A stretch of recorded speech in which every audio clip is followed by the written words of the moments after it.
So, what if almost everything we've been taught about making money is, well, kind of backward?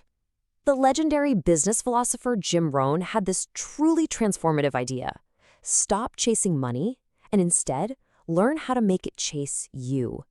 And in this explainer, we're going to break down exactly how you can do that. You know the feeling, right? That constant sensation of being on a treadmill. You're working harder, you're trying to save, but real financial freedom just always seems to be a little bit out of reach. If you've ever felt stuck in that cycle, like you're playing a game you just can't win, you're not alone. In fact, you're in the vast majority. But here's a thought. What if the game itself is the problem? What if the very act of chasing money is the thing that's pushing it away? That right there is the huge paradigm shift we're diving into today. It's a total change in perspective that's really at the heart of Jim Rohn's entire philosophy on wealth. Okay, just look at this comparison here. It really says it all. On one side, you have chasing money. It's that hamster wheel, right? It's endless running, constant stress, and you're not really getting anywhere. But on the other side, you have the powerful magnet of attracting money. This is where your value doesn't chase, it pulls. The whole game changes when you shift your focus from the paper to the person, and that person is you. And this quote just hits the nail on the head. Jim Rohn said, "You don't attract what you want, you attract what you are." Seriously, let that one sink in for a second.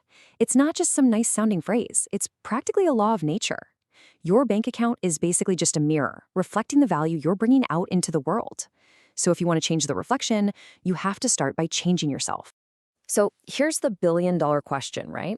How do we become the kind of person that money is just naturally drawn to?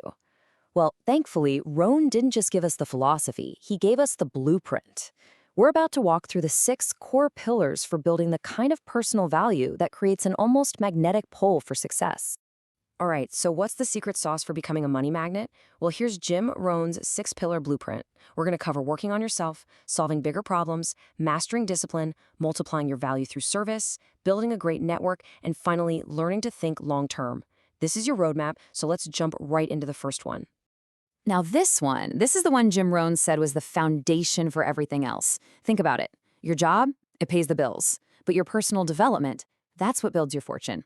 Sure, you can get a raise at your job, but when you raise your skills, your mindset, your character, you raise the entire ceiling for the rest of your life. It's a simple truth. Your income will rarely, if ever, exceed your personal growth. So the bottom line is, you are your number one asset. Every single book you read is like a software update for your brain. Every new skill you learn is another tool in your toolbox.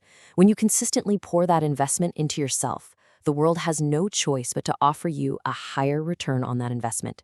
You just become more valuable, period. Let's move on to pillar number 2, because this is where value really gets defined. Rohn taught that we get paid for bringing value to the marketplace, and that value is pretty much measured by the size of the problems you solve. Think of it like this. Fixing a leaky faucet is a valuable service, for sure. But designing an entire city's water system to prevent thousands of leaks in the first place, that's a whole different level of problem, and it commands a whole different level of reward. So if your income feels stuck, you have to ask yourself, am I focused on small problems? It's time to shift your perspective. Look for the biggest, most annoying, most frustrating challenges in your industry, in your community. Become absolutely obsessed with being the person who brings the solution.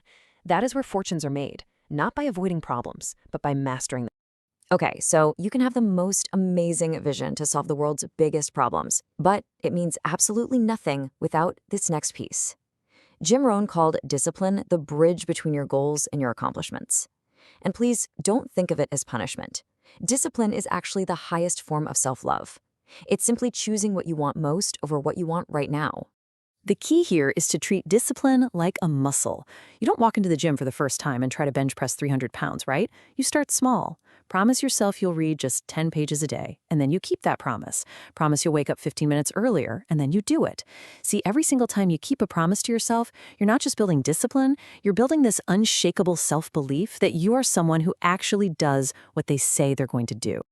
Oh, this one is a total game changer. Rohn said that money is just an echo of value. It's the applause you get for serving, for genuinely taking care of other people. If you want to make money chase you, you have to become obsessed with serving others with excellence. The goal isn't to get money. The goal is to provide so much value that money just becomes the natural, inevitable result. But here's the thing. Service isn't just about what you do. It's about how you communicate its value.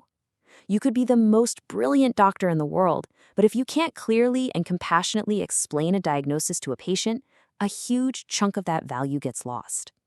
The best service is always paired with great communication, because that's what ensures the value you create is fully received. In the world we live in today, this has never been more true. Rohn always said that you are the average of the 5 people you spend the most time with. And you know what? Money, ideas, and opportunities, they all flow through people. Your network isn't just a list of contacts. It's a living, breathing ecosystem that can either starve you or feed you. So what's the secret to building a powerful network? It's simple, but it's not easy.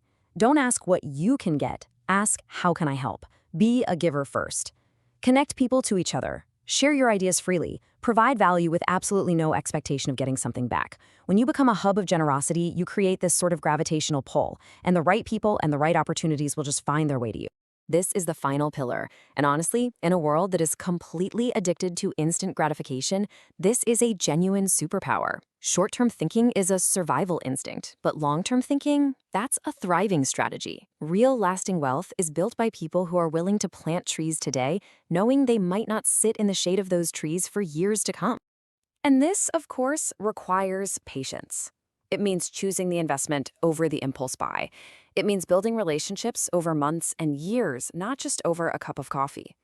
When you start making your decisions based on where you want to be in a decade, not just by this Friday, you fundamentally change the entire trajectory of your life. So, those are the 6 pillars. Those are the actions you need to take. But it's not just about what you do. It's about who you become. To attract wealth, and maybe just as importantly to keep it and grow it, you have to embody certain qualities that make you a worthy home for success. To really become that magnet for prosperity, you have to internalize these 4 qualities.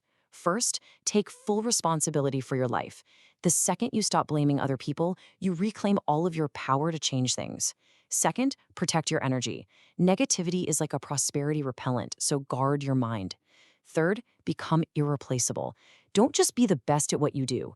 Be the only one who does what you do. And finally, practice generosity. Money is a current. It's not a stagnant pool. You have to keep it flowing. Okay, we have covered a lot. We've got the philosophy, we've got the blueprint, but knowledge without action is really just entertainment. The real transformation, the magic, it happens when you move from listening to actually doing. So let's make this real, right now. The time for just thinking about it is over. It is time for action. I want you to look at this list right now and pick one thing, just one. One thing you will commit to starting today. Not tomorrow, today. Will you read for 20 minutes? Will you spend some time identifying a bigger problem to solve? Will you make one call to help someone in your network? Whatever it is, decide now. Because your future is literally waiting on this decision. And let's just end with this really profound thought from the man himself. Chasing pieces of paper is an exhausting and ultimately an unfulfilling game. But the journey of investing in yourself, of becoming a person of greater skill, deeper character, and boundless value, that is the greatest adventure there is. Because in the end, money is just a tool. You are the real asset. So the only question left is, how valuable are you willing to become?